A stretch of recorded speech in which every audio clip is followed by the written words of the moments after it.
One of the biggest things that keep the new inspectors stuck at just doing drive-up inspections is the fear of having to call people. And if you are one of those people and you are in fear of having to call insureds to set up appointments in order to get these inspections done, I want you to know that you are not alone.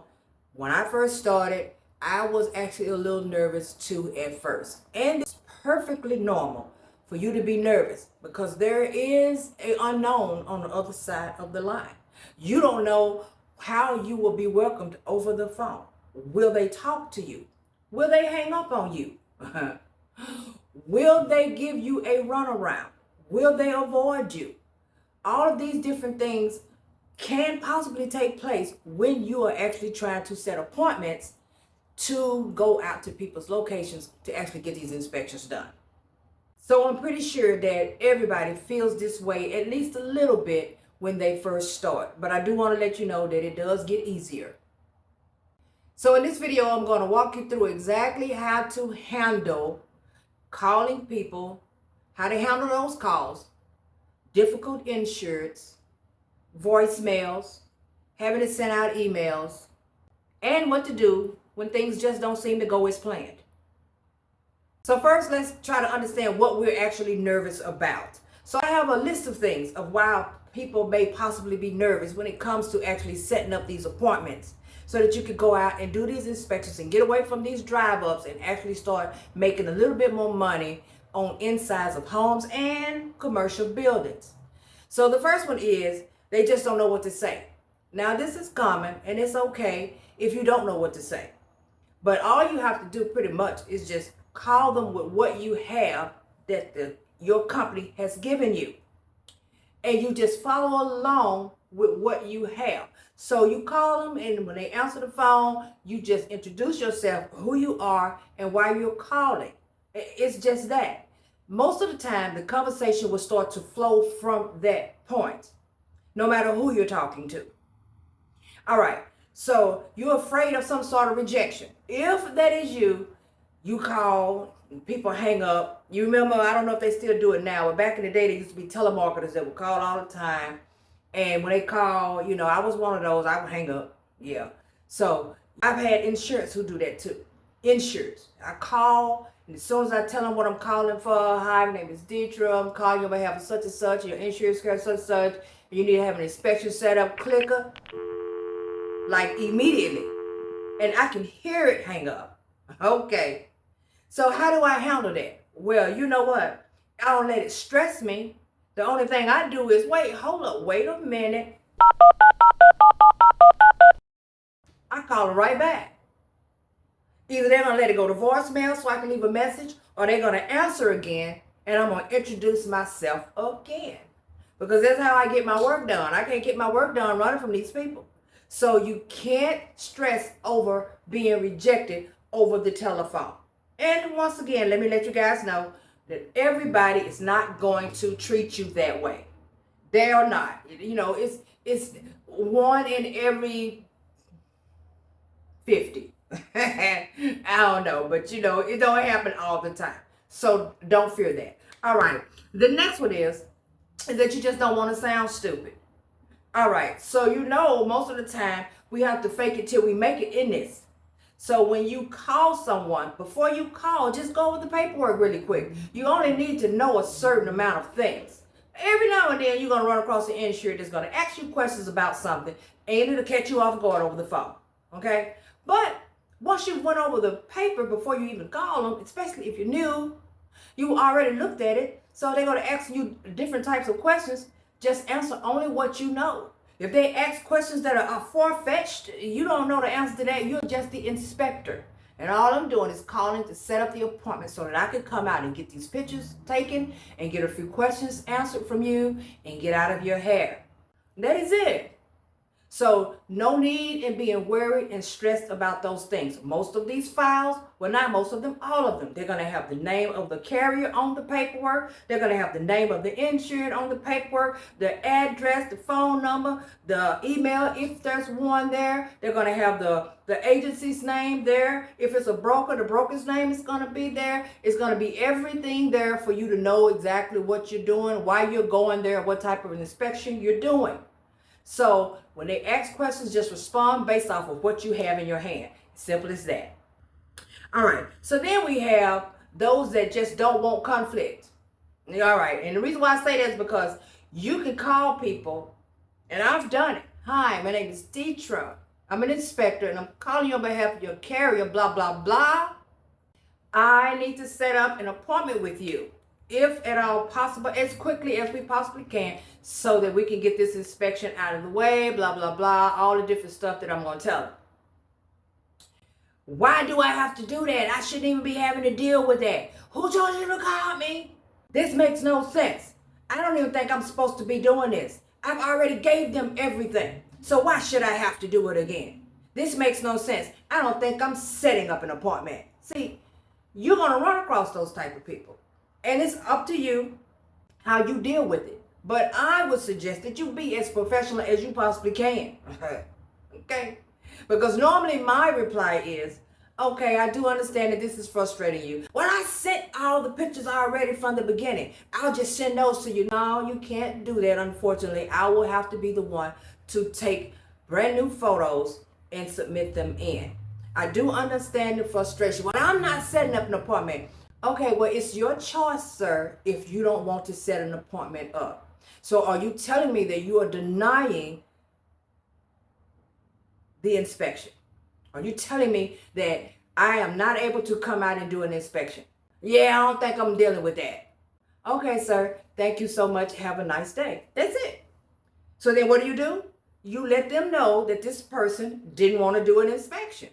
There's nothing else you could do behind that. All right, so don't worry about all of the conflict and stuff. Just be nice. No matter how you feel on the inside, get that phone call out of the way and call it a day. Because at the end of the day, most of these people on the other end of the phone, they don't know who you are, which is the truth. They don't know who you are. And you just call them and interrupting their flow. They're having a great day, and they come to find out they have an inspection that they have to get done. They're probably not prepared for it, and they're releasing their stress out on you. So don't take it personally at all. All right, so let's talk about controlling the call from the beginning. So when you call them, you want to do that, and this is huge, to make sure that you are in full control of the call. So you're going to introduce yourself. You are going to state who you are, who you're calling from, what you need, and let them know how quickly you need to get it done. And then that's it. The same way I always do it. Now, this is my exact thing that I say every time, no matter what. Hi, my name is Deetra, and I'm an inspector. I'm calling on behalf of your insurance carrier, blah, blah, blah, for the location of blah, blah, blah. This location needs to have whatever type of inspection it is. And we need to set up an appointment so that I can come and get this done as soon as we possibly can. And from that point, it opens up the conversation. They'll start asking questions, or you're going to run across those 89% that's like, sure, when you want to do it.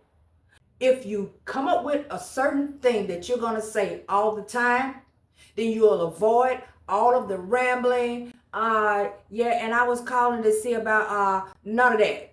Just know from the jump what you're going to say, and you say it each and every time. The only thing you're changing is the name of the carrier, the name of the address. The rest of it is the same every single time. Next, you just want to make sure that you're keeping the conversation simple. Unless you're just talkative and feel like talking to people. Some people love to just talk to people no matter what, and just blah, blah, blah, blah. And they start before you know it, you done met a friend over the phone. For the most part, try to keep it as professional as you can. Go ahead and just make sure that you tell them exactly what you want. Verify your location. Verify that this is the location. I've had to do this sometimes, because sometimes I will go online and look the address up. The paperwork may say it's a certain sort of property, but then when I look online when I pull it up on the map, it's something totally different. I'm like, wait, this is not the same. So I may have to verify that. So I'm going to verify all of that in the midst of the conversation to make sure that I know where I'm going and that I haven't been given the wrong address, all of that good stuff. It's very easy to just make sure that you have everything in line. That's the only thing you're going to have to do as far as that's concerned. Most of them are going to ask you, what type of inspection is it? Like, what is this? So you're going to let them know. If it's a liability, you're going to tell them. You get what I'm saying? Whatever type of inspection it is, you let them know what type of inspection you're coming to do. Well, what all is required of that? Now, these are questions that you should know the answers to. If you're going to do that inspection, you should know what is required in that inspection. So for all of the new inspectors out here who are listening at the sound of my voice, if you do not know what the inspection is, when you get the file, you need to look it up. And you need to find out exactly what type of inspection you're actually doing. Drive-ups, that's something different. It's the same time. It's the same thing every time and nothing changes. But when you're doing inspections on the inside, sometimes they change. Well, I'm not going to say sometimes. They can change regularly.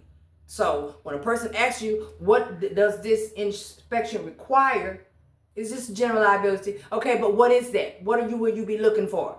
You need to be able to tell them off the tongue immediately what it is that you'll be looking for, so that you can go ahead and just go ahead and get this inspection set up and call it a day. And yeah, you do need to answer those questions. I mean, just a part of the game. When someone asks you a question, if someone calls you and tell you they're going to come to your house, you know, you ask questions, you expect them to answer. So have the answers already before you even make the call. The call will go much smoother. After all, you're not selling anything. You're not collecting any money from any of these people. This is not that sort of phone call. It's none of that. So there should be no arguing over the phone. And once again, you do not have to be trying to convince anyone to set up an appointment. You tell them, they decline it, then it is what it is. Okay, so now let's talk about what do you do when nobody answers the phone. All right, so we're going to be leaving messages. So on your voicemail, it's going to be the same thing that you would have said if they answered the phone. Hi, I'm such and such. I'm calling from such and such, pertaining to such and such address. I need to get this set up as soon as possibly can, blah, blah, blah. Here's my phone number. Please call me back at your earliest convenience, blah, blah, blah. Thank you. It's just it. Leave a voicemail. Okay, so now let's talk about how many times you should be trying to attempt to call these people. Your company is going to have some sort of protocol for you to follow when it comes to calling people. They may say call them twice and then call the agency. Some of them say call twice, leave a email if you can, call the agency. Some of them say call 3 times. It all depends. So you can go by whatever protocol your company has, or you can do whatever you think is going to help you to get the inspection done. Because you can also, once again, send emails. A lot of people are very busy and they don't answer phone calls for unknown numbers, because I don't. So it's perfectly understandable. But most of these people who are running businesses or who are for homes, who work and checking their emails, these types of things, they will see the email. And the email, make sure you put everything you need to put in there so they'll know. Okay, and I have an email list as well over on dmichelle.com. If you need that, there are templates where you can use those to actually just input your information on that template, and you can just use those templates all the time, every time. You never have to change them up. So after that, you want to make sure you document all of your attempts. So inside of each system, there's going to be a place for you to put in when you called, or if you sent an email, all that stuff, because they want to know how many times you've been calling these people. Now, as far as those difficult people, why do I have to do an inspection? Well, I've never had to do this before. Blah, blah, blah, whatever it may be. As soon as you get on the phone, just, stay professional. Once again, I have to keep putting that out there because I know that right there, especially if they snap off in your ear, you've been having a good day, it could kind of rub you the wrong way. Try to stay as professional as you can coming off your tone. Well, I do understand that you've never had to do this before. But we are actually inspecting. And that's the reason I'm coming out, because they gave me your file to come out and do an inspection on your location. Well, we've never had to do it before. All I had to do was send pictures one time. And once I sent the pictures in, that was all I had to do. I do understand. I hear that a lot. But unfortunately, I do have to come out. Keep it going with what you got going on and call it a day. They're either going to decline or they're going to go ahead and set an appointment. And that's the best you can do. You are an independent contractor. You have been signed to do independent work, right, for these companies. You're providing a service. You're providing a service for the company who needs the inspections done. And you're providing a service as well for the insured. Because if they don't get the inspections done, they will lose their coverage.